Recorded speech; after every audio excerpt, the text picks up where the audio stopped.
Hello guys, welcome back to our channel. আজকে আমরা শিখবো আমাদের কিবোর্ড কিভাবে আমরা টেস্ট করব যে আমাদের কিবোর্ডের সমস্ত কি ভালো আছে।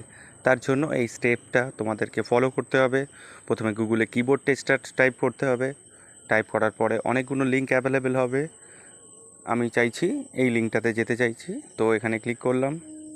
ক্লিক করার পরে দেখো আমাদের কিবোর্ড ওখানে ভিজিবল হয়ে গেছে।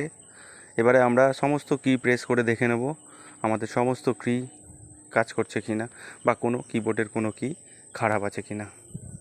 সো গাইস, ভিডিওটা ভালো লাগলে অবশ্যই লাইক, কমেন্ট, শেয়ার এবং সাবস্ক্রাইব করতে কিন্তু ভুলবে না। Thank you for watching our video.